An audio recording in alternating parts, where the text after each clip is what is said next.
मगन रहो। आज अपने को देखना है ये 73 नंबर का, 73 नंबर का। जिन जपी जिन जपी जीरा, है ना? जिन जपी जिन जपी जिन जपी जीरा, जिन जपी जिन जपी जिन जपी जीरा। प्रीति करी आवे सुख, भीति करी जावे दुख। प्रीति करी आवे सुख, भीति करी जावे दुख। नित ध्यावे सन्मुख, इति न आवे नीरा। नित ध्यावे सन्मुख, इति न आवे नीरा। जिन जपी जिन जपी जिन जपी जीरा। मंगल प्रवाह होय, विघन का दाह धोय। मंगल प्रवाह होय, विघन का दाह धोय। जस जागे तिहुँ लोय, शांत होय हीरा। जस जागे तिहुँ लोय, शांत होय हीरा। जिन जपी जिन जपी जिन जपी जीर। ध्यानत कहाँ लो कहे, इंद्र चंद्र सेवा बहे। ध्यानत कहाँ लो कहे, इंद्र चंद्र सेवा बहे।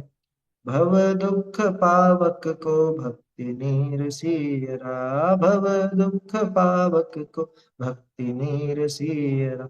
जिन जपी जिन जपी जिन जपी जीरा। जिन जपी जिन जपी जिन जपी जीरा। देखो सरल भजन है ये, ऐसी कोई विशेष इसमें कठिनाई नहीं है। यहाँ पे भी प्रेरणा दे रहे हैं कि हे जीरा।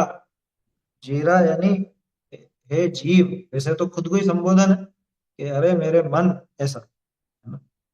जीरा वैसे खुद के मन को भी कहा जाता है ना, और जीरा किसी जीव को संबोधन देना हो तो भी कहा जाता है। हे जीवराज, हे मेरे मन, तू जिनेंद्र भगवान का निरंतर जाप कर। जिन जप जिन जप जिन जप। अब कैसे जपूं? जिन जिन जिन जिन जिन जिन जिन जिन जिन, ऐसे ऐसे बोलता हूँ। तो अरहत सिद्ध अरहत सिद्ध अरहत सिद्ध अरहत सिद्ध, ये भी जिन जपी हो। लेकिन इस जाप में एक खास चीज है। जाप बिना स्वरूप समझे नहीं दिया जाता। जिसका जाप देना, यानी जिसका आप जाप कर रहे हो, उसका स्वरूप तो समझना ही पड़ेगा। बिना उसका स्वरूप समझे आप किस बात का जाप दो? वो जो नाम बोला जाता है, वो तोता रटंत काम नहीं करना। जैसे तोता रट लेता है और उसका भाव नहीं समझता, ऐसा काम नहीं करना। बल्कि पहले अपन जिनका जाप कर रहे हैं, जिनका नाम स्मरण कर रहे हैं, सबसे पहले उनका स्वरूप समझे। और स्वरूप समझने के बाद में फिर उनका गुणगान करते हुए उनका वो नाम स्मरण निरंतर करें। ऐसा करें। अच्छा, 3 बार लिखा, जिन जपी जिन जपी जिन जपी, बहुवचन, है ना? बहुवचन के लिए ऐसा कि बार बार जपो भैया। जब समय मिले तब जिनेंद्र भगवान का नाम स्मरण करो। ठीक है ना? अब देखो एक चीज है, जो समझ लो स्वाध्याय का रस विशेष होता है, वो पूरा नाम स्मरण में इतना उनका मन लगता नहीं। ये हकीकत है। नाम स्मरण करके क्या करेंगे? अरे भाई, नाम का तो पूरा बहाना है, असल में उनके स्वरूप का स्मरण करो। लोगों ने ऐसा अर्थ भी निकाल लिया, अब वो नाम स्मरण में वो माला लेकर के बैठ जाते हैं 108 मन के, तो बस, है ना? अरंत अरंत अरंत अरंत अरंत अरंत, या अरंत सिद्ध अरंत सिद्ध अरंत सिद्ध, जो जैसा भी बोलना चाहे वैसा बोलने लगते हैं। लेकिन मूल बात यही है कि नाम स्मरण क्यों किया जा रहा है, जाप क्यों किया जा रहा है, उसका स्वरूप समझना पड़ेगा। जाप उनके गुणों का स्मरण करने के लिए किया जाता है ना? यही बात है। जिनेंद्र देव के गुणों का स्मरण करने के लिए, निरंतर उनका स्वरूप समझने के लिए, बारंबार उनके स्वरूप में ही चित्त लगाने के लिए वो जाप दिया जाता है।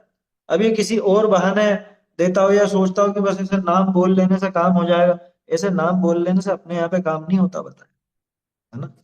तो इसलिए जिन जपी, ये तो कहा, लेकिन स्वरूप समझ के क्या होगा उससे? जिनेंद्र देव का निरंतर स्मरण करने से क्या होगा? प्रीति करी आवे सुख। कि जितने भी सुख हैं वो सब बिल्कुल तेरे प्रिय हो जाएंगे, मतलब वो प्रेम पूर्वक तेरे पास दौड़े दौड़े आएंगे। कहने का अर्थ ये है कि जिनेंद्र आदि का स्मरण करने से, पंच परमेष्ठी भगवान का स्मरण करने से वो सुख दौड़े चले आते हैं, जैसे कोई प्रिय अपने पास आ जाता है। अथवा जिनेंद्र देव से प्रीति करने पर सुख आता है, ऐसा भी अर्थ बनता है ना। प्रीति करे आवे सुख, दो तरह से देख कि जिनेंद्र भगवान से प्रीति करने पर, पंच परमेष्ठी से प्रीति करने पर सुख आता है, अथवा सुख प्रीति करके आता है, यानी दौड़ करके आता है। और भीति करी जावे दुख, और जो दुख है वो भीति करी जावे, वो डर के मारे भाग जाता है। कौन? दुख। क्या साता वेदनी जिनेंद्र भगवान के स्मरण स्मरण देख करके डर के मारे भाग जाता है अपने पास। और जो साता आदि हैं, है ना, शुभ प्रकृतियां जिनको अपन कहते हैं, वो दौड़े चले आते हैं। अरे पारमार्थिक सुख भी दौड़ा दौड़ा आता है ना, प्रीति करके आता है अपने पास। नित्य ध्यावे सन्मुख, इति न आवे नीरा। और नित्य ही जो उनके सन्मुख होकर के ध्यान करते हैं, यानी कि जिनेंद्र भगवान के स्वरूप के सन्मुख होकर, जिनेंद्र देव का स्वरूप कैसा? अपने आत्मा जैसा। तो जिनेंद्र देव के स्वरूप का, यानी उनके द्रव्य गुण पर्याय का जो सन्मुख होकर के ध्यान करता है, उनके सन्मुख होना माने आत्मा के सन्मुख होना, है ना। अपने आत्मा के सन्मुख होकर के जो ध्याता है, इति न आवे नियरा। इति उसके, नियरा, नियरा किसको बोलते हैं? नियरा मतलब नजदीक। देखो क्या मजे की बात है, ये अपनी पुरानी हिंदी है, नियरा, ठीक है ना। और इंग्लिश में भी नियर का अर्थ नजदीक होता है ना, पास में। तो इति ना आवे नियर, इति ना आवे नियरा, ये नजदीक नहीं आती, अपने निकट, निकट नहीं आ सकती। इति तो समझते ना, इति भीति। इति बोलते हैं कोई लौकिक आपदा को, कोई ऐसी विशेष लौकिक आपदा हो, है ना, कोई ऐसी परेशानी हो, उसको इति कहा जाता है।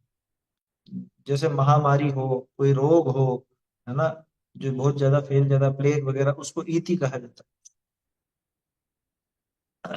इति ना आवे नीर, ठीक है। तो सारे सुख प्रीति करके हमारे पास आ जाते हैं, सारे दुख डर करके भाग जाते हैं। और नित्य ही अगर उसका सन्मुख होकर ध्यान किया जाए ना, जिनेंद्र देव के स्वरूप का, तो इति भीति वगैरह सब अपने से दूर हो जाती है, पास नहीं आती, पास में फटकते भी नहीं है। इसलिए क्या करना? हे जीव, तू तो निरंतर जिनेंद्र भगवान का जाप कर। मंगल प्रवाह होए, क्या मंगल प्रवाह? मंगल प्रवाह मतलब, मंगल किसको कहते हैं? सुख की प्राप्ति और दुखों का नाश। मंगल की परिभाषा पढ़ी ना बाल बोध में, कि जो सच्चा सुख उत्पन्न करे और दुखों का नाश करे, उसे मंगल कहा जाता है। हैं? मंगल प्रवाह हो, कि जीवन में एक मंगलाचार हो जाता है। मंगल प्रवाह यानी कि सब सुख आने लगते हैं, दौड़े दौड़े वो सुखों का प्रवाह हुआ, और सारे दुख दूर होने लग जाते हैं, ये मंगल प्रवाह। और क्या होता है? विघ्न का दाह धोए। विघ्न, सभी तरह के जो विघ्न होते हैं, है ना, चाहे वो आधि दैविक हो, चाहे आधि भौतिक हो, चाहे आध्यात्मिक हो, सभी तरह के दुख, है ना, उन सब विघ्नों का, विघ्न यानी वैसे मुख्य रूप से तो पाप के उदय में जो प्रतिकूलता आती है उनको विघ्न कहा जाता है। उन विघ्नों का दाह धोए। दाह, दाग को भी कहा जाता है और दाह जलन को भी कहा जाता है। दोनों में पानी से धोया जाता है। चाहे दाग हो, उसे मिटाने के लिए भी पानी से धोया जाएगा, और अगर दाह हो तो भी पानी डाला जाएगा। तो जिनेंद्र देव का नाम स्मरण जो है, वो विघ्नों के इस दाग को अथवा उस दाह को धोने में समर्थ है। जस जागे तिहु लोए, और पूरे तीनों लोक में इसका यश जागृत हो जाता है। शांत होए हीरा, और अपना हृदय शांत हो जाता है। देखो और चीजें जैसी भी हो, लेकिन शांत होए हीरा, ये तो पक्की बात है। आप इधर जिनेंद्र देव का नाम स्मरण भी करोगे, स्वरूप समझ के करो तो श्रेष्ठ है। और ऐसे नाम स्मरण भी करो तो अपने आप ही हृदय शांत हो जाता है, शांति को प्राप्त हो जाता है, ये बात तो पक्की है। क्या कहा? शांत होए हीरा, जस जागे तिहु लोए, शांत होए हीरा, हृदय बिल्कुल शांति को प्राप्त हो जाता है। दयानत कहाँ लो कहे, दयानत राय जी कह रहे हैं कि हम कहाँ तक कहें। इंद्र चंद्र सेवा वहे, इंद्र चंद्र आदि सब सेवा वहे। वहे का मतलब ये बहते हैं वो वाला नहीं, वहे मतलब वहन करे, उसकी सेवा का वहन करते, सेवा को मतलब उसके सेवक हो जाते हैं एक तरह से, है ना। इंद्र चंद्र सेवा वहे, सेवा का भार ढोते हैं एक तरह से। क्या दयानंद राय जी कह रहे हैं कि हम कहाँ तक कहें, इंद्र आदि देव जो स्वर्ग के देव हैं, और चंद्र में ज्योतिषी आ गए, मतलब भवनत्रय्य है, चतुर निकाय के देव इसके सेवक होकर के इसकी मतलब समझ लो इसका ध्यान रखते हैं, सेवा करते हैं। और क्या कह रहे हैं, भव दुख पावक को भक्ति नीर सीरा। भव दुख पावक को, भव यानी संसार, संसार के दुख रूपी पावक के लिए, पावक माने आग ना, आग को पावक कहा जाता है। पावक, देखो अग्नि के लिए ऐसा कहते हैं, सब चीजें पवित्र हो जाती है। पवित्रम करोति इति पावक, पावक शब्द ऐसे बना है, जो पावन कर दे वो पावक। और दुनिया में जो भी गंदी से गंदी चीजें हो, आग में डालने के बाद सब पवित्र मानी जाती है ना। किसी भी वस्तुएं धो ली हो, कुछ मतलब उनको धो भी दिया लेकिन फिर भी पवित्र नहीं हो रही, तो क्या करेंगे, आग में डाल दो। धातु के कोई बर्तन वगैरह हो, कोई और दूसरा कुछ ऐसा उन पर अशुद्धि लगी हो या कुछ भी हो, तो धो धुआ के और आग में तपा दिया, हो गई पवित्र। इसलिए आग को पावक कहा जाता है।